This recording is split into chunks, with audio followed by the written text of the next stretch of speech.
샬롬, 주님의 이름으로 사랑하고 축복합니다. 우리 함께 같이 찬양하도록 하겠습니다.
함께 나눌 말씀 본문은 역대하 11장 1절에서 12절까지 말씀입니다.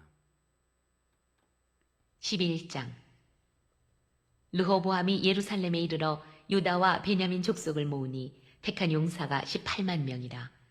이스라엘과 싸워 나라를 회복하여 르호보암에게 돌리려 하더니 여호와의 말씀이 하나님의 사람 스마야에게 임하여 이르시되 솔로몬의 아들 유다 왕 르호보암과 유다와 베냐민에 속한 모든 이스라엘 무리에게 말하여 이르기를 여호와께서 이같이 말씀하시기를 너희는 올라가지 말라. 너희 형제와 싸우지 말고 각기 집으로 돌아가라. 이 일이 내게로 말미암아 난 것이라 하셨다 하라 하신지라. 그들이 여호와의 말씀을 듣고 돌아가고 여로보암을 치러 가던 길에서 되돌아왔더라. 르호보암이 예루살렘에 살면서 유다 땅에 방비하는 성읍들을 건축하였으니 곧 베들레헴과 에담과 드고아와 벳술과 소고와 아둘람과 가드와 마레사와 십과 아도라임과 라기스와 아세가와 소라와 아얄론과 헤브론이니 다 유다와 베냐민 땅에 있어 견고한 성읍들이라. 르호보암이 그 방비하는 성읍들을 더욱 견고하게 하고 지휘관들을 그 가운데에 두고 양식과 기름과 포도주를 저축하고 모든 성읍에 방패와 창을 두어 매우 강하게 하니라. 유다와 베냐민이 르호보암에게 속하였더라. 아멘.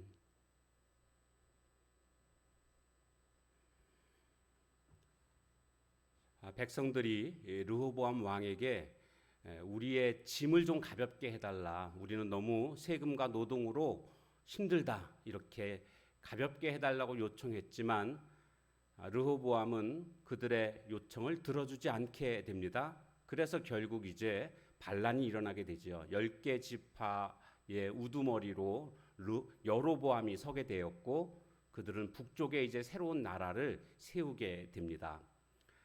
그렇게 반란이 일자 그들을 진압하기 위해서 르호보암은 18만 명의 군인들을 모집을 합니다. 유다 지파와 베냐민 지파에 속한 군인들을 모아서 결국 이제 전쟁을 통해서 그들을 진압해야 되겠다 이런 생각을 하게 됩니다. 사실 이렇게 나뉘게 된 것이 자기의 잘못된 선택 아닙니까? 자기의 잘못된 선택을 뉘우치고 어떤 식으로든 다시 한번 우리가 하나가 되자라는 화해책을 내놓아도 될까 말까 한데 강경책으로 나아가는 모습을 보게 됩니다. 그때에 하나님께서 스마야 선지자를 보내십니다. 전쟁을 하지 말라라는 거죠. 동족 상잔의 피를 흘리는 것이 하나님의 뜻이 아니었습니다. 그러면서 이와 같이 된 것은, 즉 나라가 나뉘게 된 것은 내가 한 일이다. 하나님이 그렇게 말씀하십니다. 왜 그러냐 하면 솔로몬 왕이 우상을 숭배하는 이런 모습 때문에 결국 하나님은 여로보암을 통해서 하나의 나라를 열지파를 그에게 넘겨주시겠다고 그렇게 하지 않았습니까? 그래서 지금 그 일이 진행이 된 것입니다. 또한 이렇게 나뉘게 된 것 중에 또 하나의 책임은 르호보암 왕 자신이 백성들의 말을 들어주지 않았기 때문에 지금 이런 일이 벌어진 것입니다. 그런데 자기의 잘못은 생각하지 않고 무력책으로 전쟁을 통해서 이 상황을 해결하려고 하는 이런 잘못된 모습을 보게 됩니다.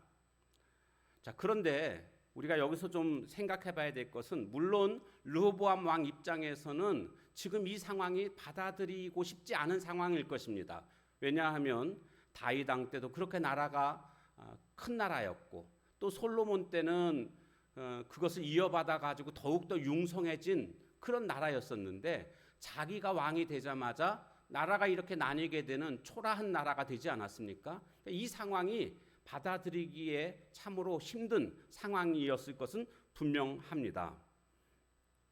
그런데 그렇다고 해서 이것을 전쟁을 통해서 해결하려고 하는 것은 하나님이 원하시지 않는 방법이었습니다. 르호보암은 전쟁을 일으키기 전에 하나님 앞에 기도했어야 합니다. 물었어야 합니다. 하나님, 이 전쟁을 할까요? 하지 말까요?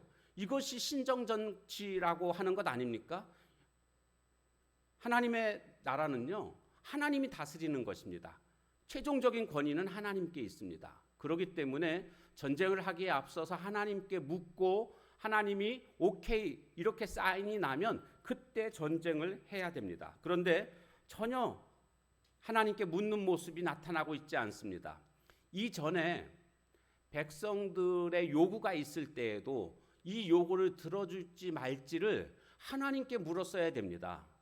그런데 원로들한테 묻고 그 다음에 젊은 신하들한테 묻고 이래다가 결국 젊은 신하들의 조언을 따라서 그들의 요청을 들어주지 않음으로 지금 이 일이 발생한 것 아닙니까? 하나님께 묻는 법이 르호보암에게는 없었습니다. 반면에 다윗 왕을 생각해 보십시오. 그는 언제든지 일생 동안 먼저 하나님께 묻는 모습을 우리에게 보여주고 있지 않았습니까? 그런데 르호보암은 어떤 결정을 할 때도 하나님께 묻는 모습이 나타나고 있지 않고 인간들의 판단을 의지하는 이런 모습이 바로 르호보암의 모습이었습니다. 한마디로 말하면 정리하면 우리가 하나님께 물으면 형통하지만 하나님께 묻지 않으면 낭패를 당하게 된다라는 교훈을 얻을 수 있습니다. 하나님이 이제 이 전쟁을 막으십니다. 스마야 선지자를 통해서 이 전쟁하지 말아라라고 말씀을 주셨고 스마야 선지자는 이것을 백성들과 르호보암 왕에게 전달했고 결국 그들은 어쩔 수 없이 전쟁을 하려고 하다가 물러서게 되는 이런 상황이 벌어지게 됩니다. 그 다음에 르호보암이 한 행동들을 보니까 국방을 튼튼히 하는 이런 모습을 볼 수가 있습니다. 요새화된 성읍들을 많이 건축을 합니다. 그리고 그 성마다 지휘관들을 배치하고 또 양식 비축하고 무기도 저장하는 그래서 내가 전쟁을 일으킬 수는 없지만 국방을 튼튼히 해야 되겠다. 내실을 다져야 되겠다. 이러면서 여러 가지 방법으로 국방을 튼튼히 하는 이런 모습을 보여줍니다. 그런데 우리가 꼭 생각해야 될 게 있습니다. 그것은 뭐냐 하면 시편 127편 1절에 보면 여호와께서 집을 세우지 아니하시면 세우는 자의 수고가 헛되며 여호와께서 성을 지키지 아니하시면 파수꾼의 깨어 있음이 헛되도다라는 말씀을 기억하실 겁니다. 여호와께서 세우시고 여호와께서 지켜 주셔야만 안전한 것입니다. 사람이 아무리 자신의 힘으로 지키고 세운다 할지라도 그와 같은 것들은 다 헛된 일이 된다라고 성경은 분명히 말씀하고 있습니다. 다윗은 골리앗과 싸울 때에 사무엘상 17장에 가보면 이런 말을 하고 있습니다. 여호와의 구원하심이 칼과 창에 있지 않다. 그러면서 전쟁은 여호와께 속해 있다. 이런 선포를 하는 모습을 볼 수가 있습니다. 이것이 참 신앙입니다. 칼과 창에 있지 않다라는 것은 나의 힘이나 나의 능력에 있지 않다라는 것입니다. 구원은, 승리는 언제나 여호와 하나님께 있다. 이것이 여호와 신앙입니다. 오늘 우리도 여호와 신앙을 가진 자라고 한다면 세상의 그 어떤 것을 의지하는 것이 아니라 오직 여호와만을 의지하는, 그래서 저와 여러분의 삶이 늘 형통으로 나아가는 복된 삶이 다 되시길 주님의 이름으로 축원합니다. 기도하겠습니다. 하나님, 오늘 르호보암이 잘못된 방법으로 전쟁을 일으키려고 하다가 전쟁도 하지 못하고 물러서는 모습을 보게 되었습니다. 이 모든 것은 먼저 하나님께 묻지 않은 까닭인 것도 깨닫게 됩니다. 하나님, 오늘 우리는 어떤 일을 할 때마다 최우선적으로 먼저 하나님께 물을 수 있는 저희들 되게 하옵소서. 그리고 국방을 튼튼히 하기 위해서 성을 쌓고 요새화하고 식량과 무기를 비축하지만 그것이 결코 안전한 것이 아님을 우리는 알아야 되겠습니다. 내가 나의 힘과 나의 능력과 나의 그 어떤 것으로 나를 보호하려고 하는 그런 모습들을 내려놓고 오직 여호와 하나님이 나를 세워주셔야만, 여호와 하나님께서 지켜주셔야만 가정 안전하다는 것을 기억하고 주님을 더욱더 의지하며 살아갈 수 있는, 그리고 주님께 묻고 그래서 형통한 삶을 살아가는 저희들 모두가 되게 하옵소서. 예수님의 이름으로 감사하며 간절히 기도하옵나이다. 아멘. 주신 말씀 붙들고 기도하시고 각자 기도 제목 가지고 기도하시고, 특별히 학생 수련회 위해서 목금, 이번 주 목금 수련회 위해서 우리 함께 같이 기도하는 시간을 갖도록 하겠습니다.